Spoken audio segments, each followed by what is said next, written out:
Hello, and thank you for listening to this episode of the Moore's October Rants. Today's episode is going to be titled, People Don't Want to Be Saved. Every now and then we encounter people who seem to need saving. They may even claim they want to be saved. But here's the truth. Wanting to be saved and taking the necessary actions to achieve it are two entirely different things.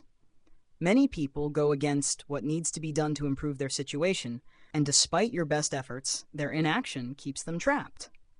It's a cycle, one where they resist meaningful change, and you end up wasting time and energy trying to rescue them. The title of this discussion might seem misleading because, yes, there are individuals who genuinely want to be saved and are willing to put in the effort. In those cases, with the right support, they can turn their lives around. But my focus is on the majority, the people who claim they want help but refuse to make the necessary sacrifices or take responsibility. It's easy to say, I want to be saved, but following through is a whole other challenge. Take, for instance, someone in an abusive relationship. You can advise them to leave, provide resources, and offer support, yet they might stay, clinging to the toxicity despite knowing better. The hard truth is, you can't live someone else's life for them. They are the ones who must make the hard choices. No matter how much you want to help, they have to want it more. Otherwise, your advice falls on deaf ears, and the cycle continues. There are countless resources available for people who genuinely want to help themselves: organizations, helplines, and community support systems. However, many people ignore these options. For some, the allure of attention and sympathy outweighs the effort required to change. They thrive on the comfort of being consoled, but resist stepping out of their comfort zone to fix the root problem. These are the people I'm addressing here, those who consistently refuse to take the reins of their own recovery. This brings me to a key point. Not everyone who asks for help truly wants it. They might appear desperate or earnest, but their actions often contradict their words. This isn't to say you should give up on helping people altogether. Far from it. It's about recognizing when your efforts are being wasted and setting boundaries to protect your energy and time. Everyone has their own struggles to deal with, and focusing solely on fixing others can cause you to neglect your own well-being. It's a common issue. People pour their energy into saving others while their own lives are falling apart. They develop a savior complex, prioritizing others' needs above their own, often to their detriment. While helping others is commendable, there's a reason for the saying, you can't pour from an empty cup. Consider the analogy of the airplane oxygen mask. You're instructed to put on your mask first before helping others. Why? Because you can't assist someone else if you're struggling to breathe. This principle applies to life. If you're in chaos, you won't be effective in helping anyone else. Yet, some people ignore this truth and try to rescue others while drowning in their own issues. This is especially true in cases involving addiction. Many people with their own unresolved struggles attempt to help others overcome similar challenges. It's an admirable intention, but without addressing their own shortcomings first, their efforts are often ineffective. You can't give what you don't have. That's why it's essential to step back, focus on your own growth, and approach situations from a place of stability and strength. In my own experience, I've encountered individuals online who asked for my help, sometimes explicitly, other times through subtle cues. I've tried to guide them, offering knowledge and support, only to see them fall back into self-destructive habits. For example, someone might ask for help with their unhealthy eating habits. Together, we discuss plans, consult a nutritionist, and establish goals. But weeks later, they're back to indulging in fast food, undoing all the progress. Instances like these highlight the importance of recognizing when someone isn't ready to change. It doesn't mean you stop caring, but you have to acknowledge your limitations.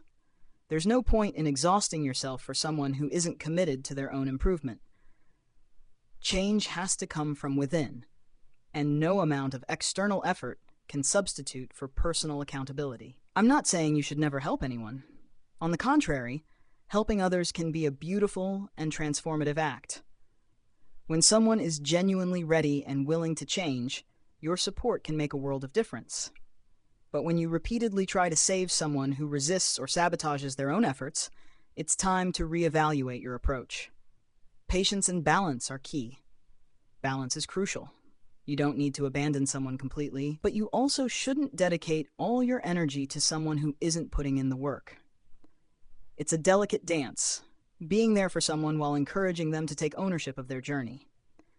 Too often, people swing to extremes. They're either all in, sacrificing their own well-being, or they give up entirely. Striking the right balance can make all the difference. Over time, I've learned to manage my time and energy more effectively. In the past, I've given too much of myself to people who weren't ready to change, and while I don't regret trying to help, it taught me valuable lessons about boundaries. Now, I approach these situations more mindfully, ensuring I'm not neglecting my own needs in the process. Everyone deserves the opportunity to be helped, but there's a limit to how much you can do for someone.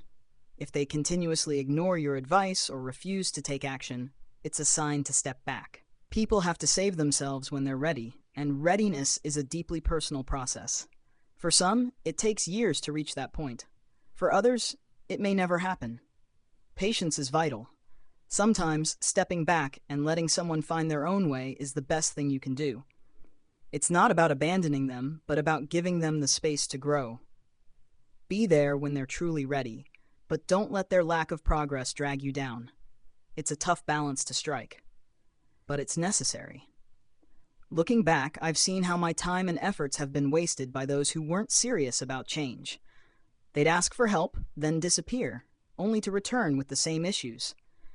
It's frustrating, but it taught me the value of discernment. You can't force someone to change if they're not ready. Managing your time wisely is a skill, especially when it comes to helping others. You want to be generous and kind, but you also need to protect your own resources. Giving too much can leave you drained and unprepared to handle your own challenges.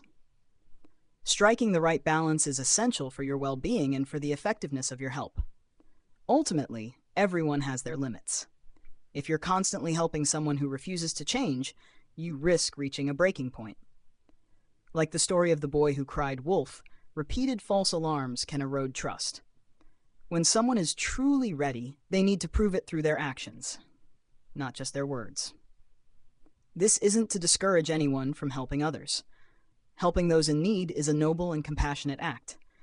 But it's important to be mindful of your own boundaries and to recognize when your efforts are being wasted. Support those who are ready, and be patient with those who aren't, but don't lose yourself in the process. In conclusion, saving others is a delicate balance of compassion, discernment, and self-awareness. It's a noble pursuit, but it must be approached with care. Be there for others, but don't forget to take care of yourself first.